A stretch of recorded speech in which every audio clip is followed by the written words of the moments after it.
Similarly, ahead of COP30 in Brazil, Connected Development Code is engaging critical stakeholders alongside the media to share insights on the gaps in climate financing towards shaping a more transparent and community-focused climate change mitigations in Africa. Tokwe Alabi reports on that engagement held in Abuja, which featured the presentation of findings on tracking climate finance flows and accountability in Uganda and Nigeria.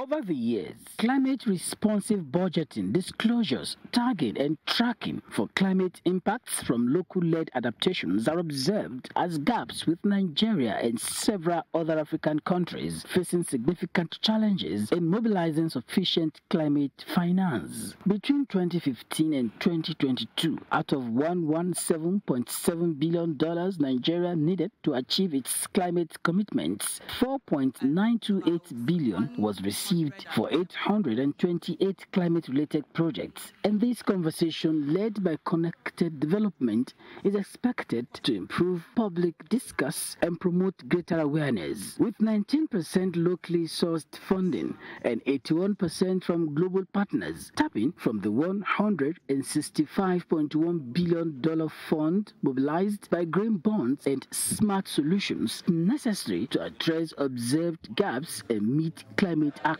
goals.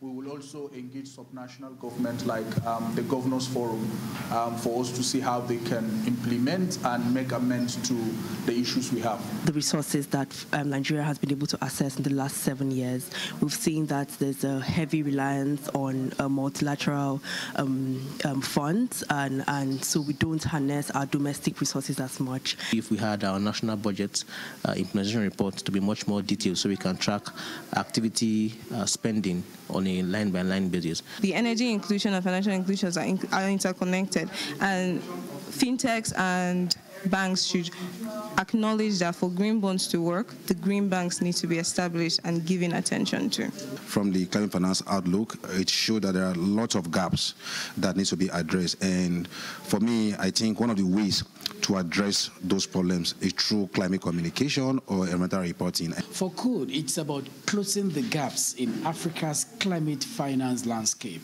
and a call for transparency, citizen engagement, and climate-responsive budgeting to address impacts on vulnerable communities. In Abuja, Tokwe Alabi, NTA News.